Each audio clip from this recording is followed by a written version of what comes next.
저는 오늘 예수 그리스도 안에 거하라, 예수 그리스도 안에 거하라라는 말씀의 제목으로 함께 은혜를 나누기를 원합니다. 저는 매년 새해를 시작하면서 이런 고백을 드립니다. 올 한 해도 주님께 감사했고 또 주님이 하셨습니다. 그리고 올해 내년에도 하나님이 저와 함께 하실 것을 믿고 주님께 나아갑니다. 이런 고백을 날마다 드리게 됩니다. 근데 오늘 이번 신년 특별 새벽 기도를 통해서 제가 한 번 더 느꼈던 것은 역시 저는 하나님 앞에 턱없이 매우 부족하고 연약한 사람이구나 라는 것을 다시 한번 깨닫는 것과 동시에 그럼에도 불구하고 하나님 감사합니다 라는 고백이 나오는 시간이었습니다. 올해도 어김없이 신년 특별 새벽 기도회를 드리면서 하나님의 명품 옷을 입지 않은 그 말씀이 올해 내게 어떻게 다가오고 또 어떠한 존재로 살아가야 하는지에 대해서 생각해보는 시간이었습니다.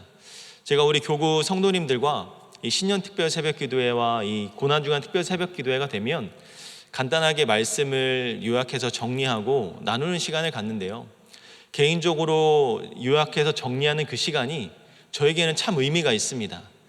그냥 듣는 것보다는 말씀을 정리하고 또 요약하고 또 그것을 이 성도분들에게 함께 나누려고 하다 보니까 그 마음이 더 잘 전달이 되는 것 같더라고요.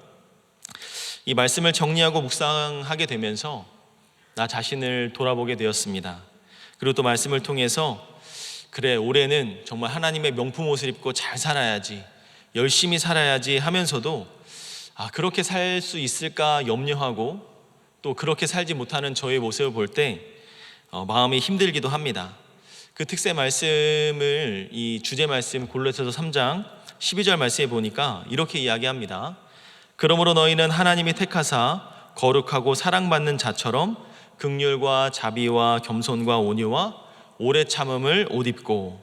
그런데 이 말씀을 많이 묵상하고 곱씹으면서 저에게 딱 꽂히는 말씀이 너희는 하나님이 택하사 거룩하고 사랑받는 자처럼 이라는 말씀이 저에게 또 새롭게 다가왔습니다.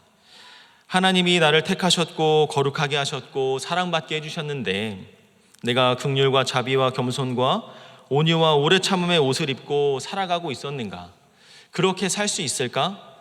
나는 하나님의 자녀로 그러한 삶을 살았는가? 아니면 그렇게 살기 위해서 최선의 노력을 하고 있는가? 마치 저에게 하시는 말씀 같았습니다. 우리는 말씀을 통해서 우리의 민낯을 보게 됩니다. 그나마 민낯을 볼 수 있기 때문에 내가 어떤 사람인지 알 수 있는 것이죠. 말씀을 통해서 우리가 죄인이라는 걸 깨닫고 그 죄인의 모습을 우리가 적나라하게 바라보면서 하나님 앞에 회개하고 그리스도의 십자가의 사랑이 얼마나 귀한 것인지를 날마다 깨닫게 됩니다. 그래서 그리스도인들은 그 부족한 나 자신을 바라보면서 그것을 매일매일 해결해 나가려고 노력하는 것이죠. 만약에 내가 10번의 죄를 지었다면 다음에는 9번, 8번, 7번 점점점 줄이면서 나와 세상과의 싸움을 이어나가는 것입니다. 바라옵고 원하옵기는 오늘 2025년 이제 아직 1월 시작인데요, 하나님의 명품 옷을 입고 새 사람으로 거듭나서 올 한 해도 승리하고 또 주님 앞에 큰 축복을 받는 저와 여러분들 될 수 있기를 소망합니다. 특별히 오늘 교사로 헌신하는 우리 많은 선생님들 올 한 해 교사의 직분을 잘 감당하시면서 주님이 하셨습니다, 주님이 귀한 사명 주셔서 감사합니다, 이런 고백이 다시 한번 나타날 수 있기를 간절히 소망합니다. 오늘 말씀에 보면 사도 바울은 그리스도 안에 있으면 새로운 피조물이다 라고 말씀하고 있습니다. 예수를 믿는다는 것은 이 새로운 피조물, 새로운 존재가 되는 것을 의미하는데요, 예수님을 믿을 때 저와 여러분들은 죄인이 아닌 하나님의 자녀가 되고 하나님 나라의 백성으로 새로운 삶을 살아가게 됩니다.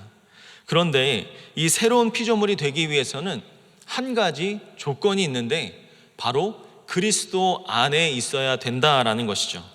하나님께서 우리를 부르신 이유는 우리가 그리스도 안으로 들어가 영원한 생명과 영원한 하나님의 축복을 누리면서 살아가기를 원하시기 때문이다라는 것이죠.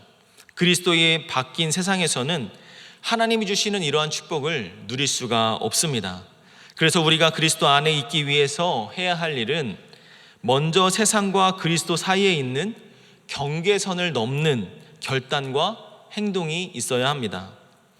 세상을 뒤로하고 그 경계선을 넘어서 그리스도 안으로 완전히 들어가야 합니다. 그럴 때 새로운 피조물이 될 수 있는 것이죠. 하지만 우리는 세상과 그리스도 사이에 있는 이 경계선에서 그리스도로 완전히 넘어갈 수 있어야 하는데 그러지 못할 때가 너무나 많이 있습니다. 세상에 살면서 세상에서 취하고 싶은 것들이 너무 많은데 세상의 것을 취하자니 그리스도 안에 머물 수가 없게 되고, 또 그리스도 안에 머물면서 있자고 하니 세상에서 취하고자 하는 것들이 너무너무나 아쉬운 거예요. 그러다 보면 어떻게 합니까? 우리가 그 경계선에서 줄타기를 하고 있는 겁니다. 세상에 있을 때는 세상의 것을 취하려다가 주님 안에 있을 때는 그 경계선 안에서 또 잠시 그리스도 안에 넘어왔다가 그리스도 안에서 삶을 살다가 또 세상의 것으로 줄타기를 하면서 우리의 이익, 우리의 중요한 것, 나에게 좋은 것만 취하면서 살아가려는 모습이 우리에게 있다라는 겁니다. 그 이유는 무엇일까? 사람이 세상을 살면서 모든 것에 만족하면서 살고자 하는 마음이 있어서 그런 겁니다. 세상이 악하다 보니까 그리스도인들이 살기에 너무 힘들고 어려운 부분들이 많이 있는 것입니다. 요즘에도 전쟁이 많이 일어나고 있습니다. 나라 간의 전쟁이 일어나면서 피해를 보는 사람들은 결국 일반 국민들이죠. 이들이 전쟁을 피하려다가 점점 떠밀려서 난민이 되고 맙니다. 이 난민이 된 사람들이 유일하게 살 수 있는 것은 이 나라를 벗어나서 다른 나라의 국경을 넘어 그 나라의 난민이 되는 겁니다. 그런데 왜 이들이 목숨을 걸면서 그 국경을 넘어설까요? 그 국경을 넘어서 그 나라 안으로 들어가면 새로운 삶이 나에게 주어질 것이다, 새로운 삶이 시작될 것이다 라는 기대가 있기 때문입니다. 목숨을 걸 정도로 그 경계를 넘어가는 것이 그들에게는 가치가 있는 것이기 때문에 목숨을 걸고 국경을 넘어가는 것이죠. 제가 지난번에 단기 선교를 다녀오면서 이 선교사님 사역에 대해서 잠시 이야기를 나눌 때가 있었습니다. 그 선교사님은 이 삼국에서 이 탈북민들을 이렇게 지원하여서 그들을 데리고 나와서 복음을 전하는 사역을 하시는 분이셨는데, 대략 한 10명쯤 이 탈북민이 나올 것 같다 그러면 언제 몇 월 며칠 몇 시에 어느 장소에서 만나기로 약속하고, 이 선교사님은 열심히 준비를 해서 몇 개의 나라를 거쳐서 그곳으로 도착을 합니다. 그리고 그곳에서 그 탈북민들을 데리고 다시 자신의 사역지로 돌아와서 그분들에게 주어진 그 시간 동안 열심히 복음을 전하는 사역을 하시는 분이셨습니다. 그런데 한 번은 이 탈북민들을 또 데리고 오다가 결국에는 그 중국의 공안에 붙잡혀서 구금되는 일이 발생하였습니다. 구금되어서 선교사님도 붙잡혀 있고 함께 나오던 많은 탈북민들도 붙잡혀 있는데 그 중에는 어린 아이들이 한두 명 있었다고 이야기합니다. 근데 그 아이가 제 기억으로는 한 11살 정도 되는 아이였는데 그 아이가 붙잡혀서 중국 공안이 이렇게 질문을 했다고 합니다. 너의 가슴 속에 있는 이 증서가 뭐냐라고 질문을 했는데, 사실 그 증서는 자기가 북한 지하교에서 받았던 세례 증서였던 겁니다. 그 아이는 당당하게 이것은 제가 예수님을 믿는다라는 세례 증서입니다 이렇게 고백하고 이야기를 했다고 합니다. 그랬더니 그 공안이 아이에게 이렇게 이야기를 했습니다. 너는 한국으로 돌아갈 거니까 저쪽에 가서 기다리고 있으렴, 이렇게 이야기했다는 거죠. 그러자 이 아이는 너무나 가슴이 벅차서 기뻐서 도저히 주체할 수 없을 정도로 흥분했다고 합니다. 왜냐하면 사실은 이게 세례를 받은 증서라고 내가 예수님 믿는 사람이라고 이야기하면 자신이 큰 어려움을 받을 줄 알았는데, 오히려 한국으로 돌려보내준다고 하니까 역시 내가 예수님을 믿으면 주님께서 이렇게 인도하시는구나, 내가 부끄럽지 않게 하나님의 자녀라고 고백했더니 하나님께서 내게 좋은 길로 인도해 주시는구나 라고 이 아이가 생각하고 기뻐했다라는 거죠. 그런데 결국에 이 아이가 돌아간 곳은 한국이 아니라 북한으로 돌아가게 되었습니다. 그리고 그곳에서 안타까운 죽음의 소식을 이 선교사님이 그 구금된 상태에서 듣고는 정말 비통하고 억장이 무너지는 마음으로 그렇게 많은 눈물을 여태껏 흘려본 적이 없을 정도로 눈물을 흘렸다고 이야기를 합니다. 그럼에도 불구하고 지금까지 그 사역을 계속해서 이어나가시는데 저는 그 선교사님의 사역이 너무 귀하고 너무 감사한 사역이다. 또 그 사역을 통해서 많은 사람들이 주께로 돌아온다라면 얼마나 감사한 일이 아닌가, 이런 생각을 해보게 되었습니다. 결국 그 선교사님이 말씀하시는 것은 그 아이들과 그 많은 탈북민들이 목숨을 걸고 이곳에 나오는 이유는 이곳에서의 새로운 삶에 대한 기대와 가치가 있기 때문에 목숨을 걸고 나온다라는 것입니다. 하나님께서도 우리가 세상의 경계를 넘어서 그리스도 안으로 들어가기를 원하십니다. 그래서 영적인 풍요를 누리기를 원하시는 거죠. 그런데 많은 그리스도인들이 아직도 세상과 그리스도의 경계선 사이에서 망설이면서 살아가고 있습니다. 그들은 목숨을 거는 경계선을 넘었지만 우리는 이미 주님 안에서 세상과의 경계선을 넘으면서 자신의 것을 취하고 나의 유익만을 바라보면서 살아가고 있다라는 것이죠. 그래서 어떨 때는 내가 새로운 피조물인 것 같기도 하고 또 어떨 때는 세상 사람들과 다를 바 없는 사람인 것과 같다라는 생각이 들 때가 참 많이 있습니다. 오늘 이 말씀을 통해서 그리스도 안에서 새로운 피조물이 된다는 것은 무엇이고 어떻게 새로운 피조물의 삶을 살아갈 수 있을지를 나눠보는 시간이 되기를 소망합니다. 먼저 그리스도 안에 있는 새로운 피조물의 특징은요, 삶의 목적이 달라져야 된다라는 것입니다. 우리 고린도후서 5장 15절 말씀을 함께 읽어보도록 하겠습니다. 함께 읽습니다.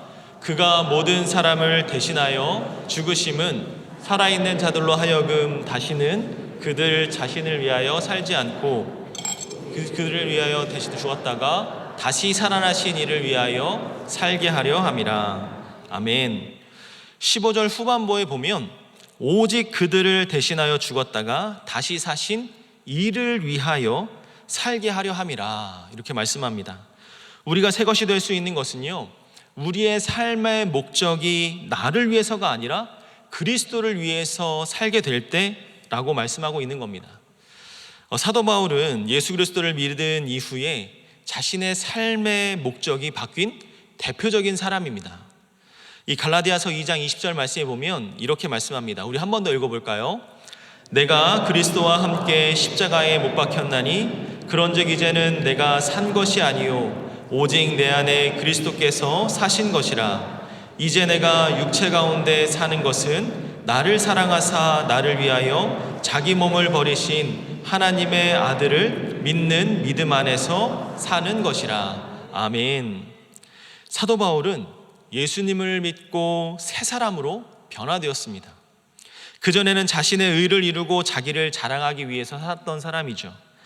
이를 위해서 교회를 욕하고 핍박했던 사람이었습니다.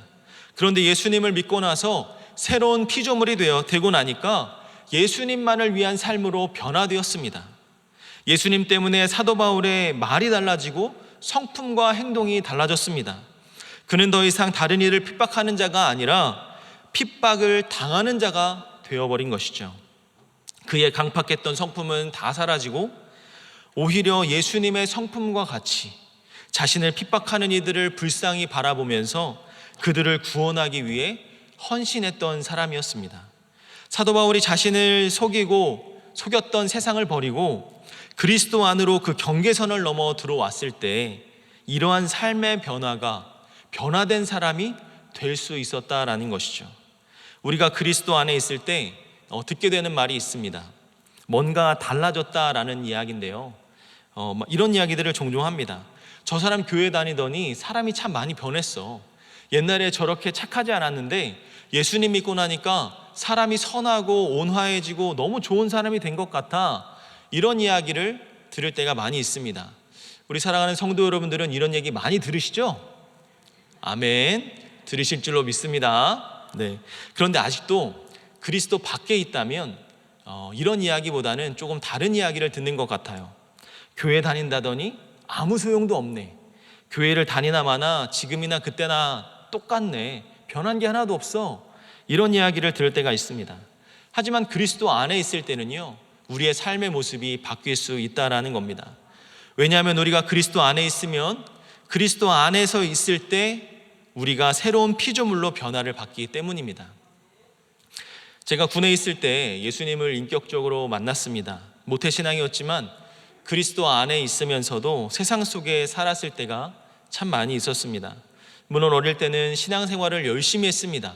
전도 왕도 해보고요, 이 암송도 열심히 해보고 이렇게 활동을 잘하던 저였지만 좀 성장하고 나서 군에 입학하고 또 생활이 좀 나아지니까 자연스럽게 교회와 좀 멀어지는 시간이 있었습니다. 그리고 또 제가 교회에 대한 좀 아픈 상처가 좀 있었습니다. 그나마 다행인 것은 이 어머니 덕에 간간히 교회에 출석하면서 이렇게 예배를 드릴 때가 있었는데, 어느 날 담임 목사님의 말씀 중에 제 마음속 깊은 곳을 울리는 하나의 메시지가 있었습니다. 어떤 말씀이었냐면, 예수 그리스도께서 이미 십자가에 돌아가 죽으심으로 그 피값으로 과거와 현재와 미래의 모든 죄를 다 사해 주셨다. 그러니까 염려하지 말고 근심하지 말고 주님께 믿음으로 감사함으로 나아가라. 이 말씀이 저에게 깊이 다가왔습니다. 제가 세상에서 이 그리스도 안에서 또 세상의 밖에서의 그 경계선을 열심히 줄타기 하고 있었나 봅니다. 그 줄타기를 하다가 보니까 제 자신이 너무 한심한 거예요. 세상에서는 열심히 놀면서 세상 사람들과 지내다가 주일날 교회에 와서 예배를 드리고 있는 저의 모습이 위선적이었던 것 같습니다. 그래서 늘 마음에 불편함이 있었는데, 예수님을 믿는 믿음만 있으면 과거와 현재와 미래의 모든 죄를 사해 주셨다라는 그 말씀이 저에게 크게 다가왔던 거죠. 그러면서 저에게 큰 변화의 시간이 주어졌습니다. 그리고 나서 제가 친구들을 만나러 갔더니요, 아이들이 그런 이야기를 하는 겁니다. 야, 대영아, 너 괜찮니? 왜? 너 혹시 죽을 병에 걸린 거 아니야? 이렇게 걱정을 하더라는 겁니다. 왜냐하면 제가 그 전처럼 친구들과 자주 만나거나 자주 대화하거나 노는 방향이 많이 달라졌거든요. 교회에 매일 출석하게 되고 예배드리게 되고 이러한 삶의 모습을 많이 살았던 겁니다. 이 이야기를 조금 더 듣고 싶으시면 나중에 우리 우리 화요 집회 기도원에 많이 오셔서 함께 말씀을 나눠봤으면 좋겠습니다. 네. 주변에 있던 사람들이, 세상에 있는 친구들이 그런 모습으로 바라보게 된다라는 것이죠. 이처럼 예수 그리스도께서 죄악된 우리를 살려주시기 위해서 이 영광된 곳에서 죄된 땅의 경계를 넘어서 오셨듯이, 우리가 나를 위해 살았던 세상의 경계를 넘어서 그리스도 안에 들어갈 때 새로운 피조물로서 하나님께 영광 올려드리는 존재로 살아가게 되는 줄로 믿습니다. 그런데 오늘 경계선을 타고 있는 우리의 모습은 어떤가? 그리스도 안에 있는 모습일 때가 있고 밖에 있는 모습일 때가 있다라는 겁니다. 어떨 때는 내가 그리스도인이 맞나? 라는 생각이 들 때가 있죠. 사도 바울도 매일매일 세상과 그리스도 안의 경계 속에서 싸움을 이어 나아갔었습니다. 그 싸움에서 이기기 위해서는요, 새로운 피조물로 그리스도 안에 있기 위해서 이전 것을 버려야 된다라고 본문에서는 이야기합니다. 우리 17절에 보니까 이전 것은 지나갔으니 보라 새 것이 되었도다 라고 말합니다. 새 것이 되기 위해서는 이전의 것을 아낌없이 보낼 수 있어야 됩니다. 또 15절에 아까 말씀을 다시 한번 보니까 바로 자기 자신을 위해서 사는 것이다 라고 이야기합니다. 우리 15절 말씀 한 번만 더 읽어볼까요? 시작. 그가 모든 사람을 대신하여 죽으심은 살아있는 자들로 하여금 다시는 그들 자신을 위하여 살지 않고 오직 그들을 대신하여 죽었다가 다시 살아나신 이를 위하여 살게 하려 함이라. 아멘. 사람들이 그리스도 안에 있지 못하는 이유는 예수님을 믿는다고 하면서도 여전히 자신을 위하여 살아가고자 하기 때문이죠. 요한일서 2장 16절에서 이렇게 말씀합니다. 우리 한 번만 더 읽어볼까요? 시작. 이는 세상에 있는 모든 것이 육신의 정욕과 안목의 정욕과 이생의 자랑이니 다 아버지께로 쫓아온 것이 아니요 세상으로 쫓아온 것이라. 아멘. 세상에 속한 사람들은 자신의 몸이나 눈의 만족을 위해 살아가고 또 자기 자신을 자랑하기 위해서 살아가게 됩니다. 육신의 만족과 자신을 자랑하는 것이 세상에 속한 사람들의 중요한 목적이고 최고의 가치가 되기 때문이죠. 이런 사람들에게 있어서는요, 공부를 하는 목적도, 내가 잘 되기 위한 목적도 다 나 자신을 위한 목적을 이루기 위해 사는 것이다라고 이야기합니다. 심지어 교회를 다닌다고 말하면서도 내 육신의 안일한 풍요를 누리기 위해서, 내가 세상에 드러내기 위해서 교회에 다닌다면 그 사람은 그리스도 안에 있는 것이 아니라 아직 세상에 머무르고 있는 사람이라고 이야기할 수 있겠습니다. 하나님께서는 우리가 이전에 나를 위해서 살던 옛 것을 버리고 옛사람의 모습을 벗어버리고 새로운 피조물이 되기를 바라시는 것이죠. 그러기 위해서는요, 무엇이 정말로 가치 있는지, 그 가치가 무엇인지를 깨달아야 합니다. 사도 바울은 예수를 믿은 사람 중에서 믿은 후에 가장 귀한 가치를 알았기 때문에 자신을 위해서 살던 과거의 모습을 다 버릴 수 있었습니다. 빌립보서 3장 7절에 이렇게 말씀합니다. 그러나 무엇이든지 내게 유익하던 것을 내가 그리스도를 위하여 다 해로 여길 뿐더러 또한 모든 것을 해로 여김은 내 주 그리스도 예수를 아는 지식이 가장 고상함을 인함이라. 아멘.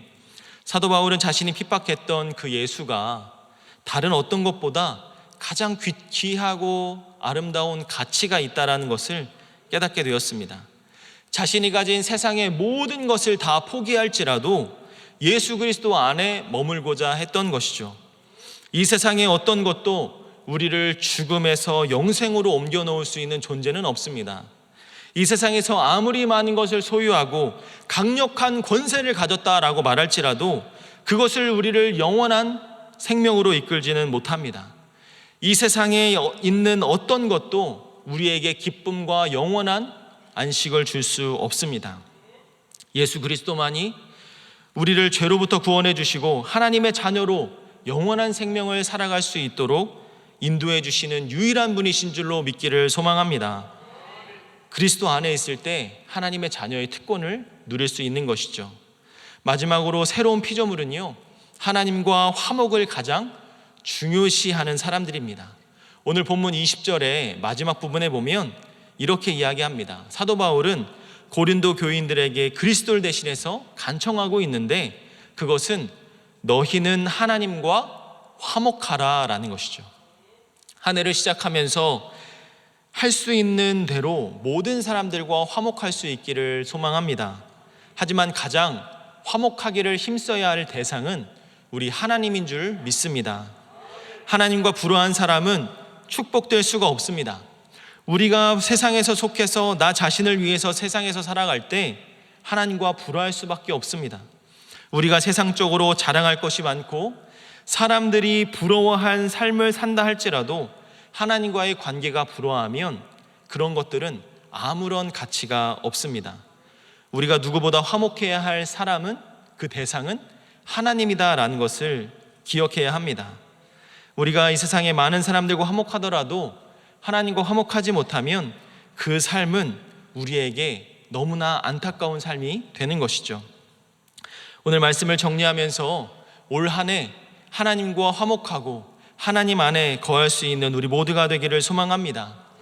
내 육신의 풍요와 안위를 위해 살아갔던 과거의 모습을 벗어버리고 그리스도를 위해 사는, 그리스도 안으로 완전히 넘어올 수 있는 저와 여러분들이 될 수 있기를 소망합니다.